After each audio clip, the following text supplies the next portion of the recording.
ಬೆಂಗಳೂರಿನಲ್ಲಿ ಹೊಸ ವರ್ಷಾಚರಣೆಗೆ count down ಶುರುವಾಗಿದೆ. ಇದೀಗ ಕಾನೂನು ಸುವ್ಯವಸ್ಥೆಗಳ ಕ್ರಮಗಳ ಬಗ್ಗೆ ಇವತ್ತು ಸಿಎಂ ಸಿದ್ದರಾಮಯ್ಯನವರ ನೇತೃತ್ವದಲ್ಲಿ ಪರಿಶೀಲನಾ ಸಭೆ.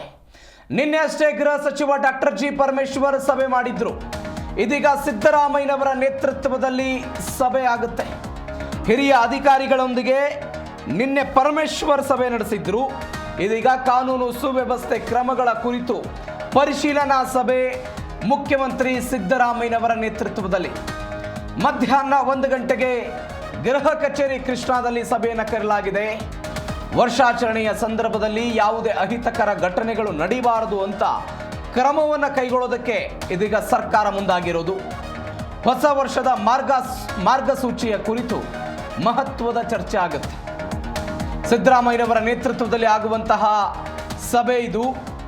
ಈ ಸಭೆಯಲ್ಲಿ ಗೃಹ ಸಚಿವ ಡಾಕ್ಟರ್ ಜಿ ಪರಮೇಶ್ವರ್, ಸಿಬಿಐ ಮುಖ್ಯ ಆಯುಕ್ತರು, ರಾಜ್ಯ ಪೊಲೀಸ್ ಮಹಾನಿರ್ದೇಶಕರು, ಬೆಂಗಳೂರು ನಗರ ಪೊಲೀಸ್ ಆಯುಕ್ತರು, ಬಿಎಂಟಿಸಿ, ಬಿಎಂಆರ್ಸಿಎಲ್ ಎಂಡಿ, ಅಬಕಾರಿ ಆಯುಕ್ತರು ಸೇರಿದಂತೆ ಹಲವು ಜನರು ಭಾಗವಹಿಸುತ್ತಾರೆ.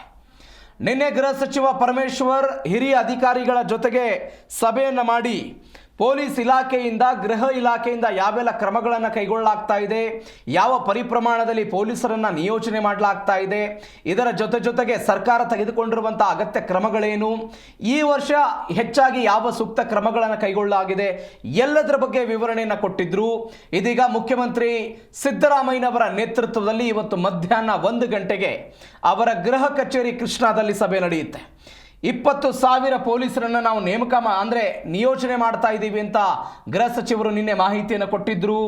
31ರ ರಾತ್ರಿ ಹೀಟ್ ಮ್ಯಾಪ್ ಅನ್ನು ಮಾಡ್ತಾ ಇದ್ದೀವಿ ಅನ್ನುವಂಥ ಡೀಟೇಲ್ಸ್ ಅನ್ನು ಕೂಡ ಕೊಟ್ಟಿದ್ರು. ಅದಾದ ನಂತರ ಕಳೆದ ಬಾರಿ 8 ಲಕ್ಷ ಜನ ಕೆಲವೊಂದಿಷ್ಟು ಪ್ರದೇಶಗಳಲ್ಲಿ ಸೇರಿದ್ರು. ಈ ಬಾರಿ ಆ ಸಂಖ್ಯೆ 10 ಲಕ್ಷ ಮೀರಬಹುದು ಎನ್ನುವಂಥ ಮಾಹಿತಿಯನ್ನು ಕೂಡ ಪರಮೇಶ್ವರ್ ನಿನ್ನೆ ಕೊಟ್ಟಿದ್ರು.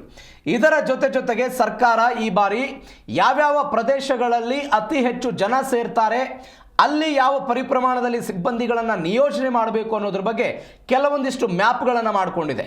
ಅದು MG road, brigade road, Indiranagar, Koramangala, electron ಸಿಟಿಯ ನೀಲಾದ್ರಿ ರಸ್ತೆ, ಈ ಎಲ್ಲ ಭಾಗಗಳಲ್ಲಿ ಏನೆಲ್ಲ ಕ್ರಮಗಳನ್ನು ತೆಗೆದುಕೊಳ್ಬೇಕು ಅನ್ನೋದ್ರ ಬಗ್ಗೆ ಕೂಡ ಸವಿಸ್ತಾರವಾಗಿ ನಿನ್ನೆ ಚರ್ಚೆಯನ್ನು ಮಾಡಿದ್ದಾರೆ. ಇವತ್ತು ಸಿದ್ದರಾಮಯ್ಯನವರ ನೇತೃತ್ವದಲ್ಲಿ ಸಭೆ ಆಗುತ್ತೆ. ಆ ಸಭೆಯ ನಂತರ ಒಂದು ಸ್ಪಷ್ಟವಾದ ಮಾರ್ಗಸೂಚಿ ಡಿಸೆಂಬರ್ 31ರ ಮಧ್ಯರಾತ್ರಿಗೆ, ಅಂದರೆ ಸೆಲೆಬ್ರೇಷನ್ ಏನಿರುತ್ತೆ ಅದಕ್ಕೊಂದು ಬರುವಂತಹ ಸಾಧ್ಯತೆಗಳಿದೆ. ಮತ್ತೊಂದು ಕಡೆ ಈ ವರ್ಷ ಮೊದಲ ಬಾರಿಗೆ ಹೀಟ್ ಮ್ಯಾಪ್ ಅನ್ನು ಮಾಡ್ತಾ ಇದ್ದೀವಿ ಅನ್ನುವಂಥ ಡೀಟೇಲ್ಸ್ ಅನ್ನು ಕೂಡ ಕೊಟ್ಟಿದ್ರು. ಅದರ ಬಗ್ಗೆಯೂ ಕೂಡ ಚರ್ಚೆ ಆಗ್ತಾ ಇದೆ. ಅದರ ಬಗ್ಗೆಯೂ ಕೂಡ ಸಿದ್ದರಾಮಯ್ಯನವರ ನೇತೃತ್ವದ ಈ ಸಭೆಯಲ್ಲಿ ಚರ್ಚೆ ಆಗಬಹುದು. ಇವತ್ತು ಮಧ್ಯಾಹ್ನ 1 ಗಂಟೆಗೆ ಗೃಹ ಕಚೇರಿ ಕೃಷ್ಣಾದಲ್ಲಿ ಸಭೆ ಇದೆ. ಯಾಕಂದರೆ ಅವತ್ತು ಸೆಲೆಬ್ರೇಷನ್ ಜಾಸ್ತಿ ಇರುತ್ತೆ, ಹೊರ ರಾಜ್ಯದವರು ಬಂದಿರ್ತಾರೆ, ಬೇರೆ ಬೇರೆ ಪ್ರದೇಶಗಳಿಂದ ಜನರು ಬಂದಿರ್ತಾರೆ, ಜನಸಂಖ್ಯೆ ನಿಯಂತ್ರಣ ಮಾಡೋದು. ಬೆಂಗಳೂರಿನ ಚಿನ್ನಸ್ವಾಮಿ ಸ್ಟೇಡಿಯಂನಲ್ಲಿ ಕಾಲು ತುಳಿತ ಪ್ರಕರಣ ಆಗಿತ್ತು, ಅಲ್ಲಿ ಕೆಲವೊಂದಿಷ್ಟು ಜನ ಮೃತಪಟ್ಟಿದ್ರು. ಆ ಘಟನೆ ಆದ ನಂತರ ಸರ್ಕಾರದವರು ಕಟ್ಟುನಿಟ್ಟಿನ ಕ್ರಮಗಳನ್ನು ತೆಗೆದುಕೊಳ್ಳಬೇಕು ಅನ್ನುವಂಥ ಆಲೋಚನೆಯಲ್ಲಿದ್ದಾರೆ. ಹೀಗಾಗಿ ಮತ್ತೊಮ್ಮೆ ಕಾಲು ತುಳಿತದಂತಹ ಪ್ರಕರಣಗಳಾಗಬಾರದು ಅಂತ ಕಟ್ಟುನಿಟ್ಟಿನ ಕ್ರಮಗಳನ್ನು ಕೈಗೊಳ್ಳುವುದಕ್ಕೆ ರಾಜ್ಯ ಕಾಂಗ್ರೆಸ್ ಸರ್ಕಾರ ಮುಂದಾಗಿದೆ. ಅದರ ಭಾಗವಾಗಿ ಸಿದ್ದರಾಮಯ್ಯನವರ ನೇತೃತ್ವದಲ್ಲಿ ಇವತ್ತು ಸಭೆ.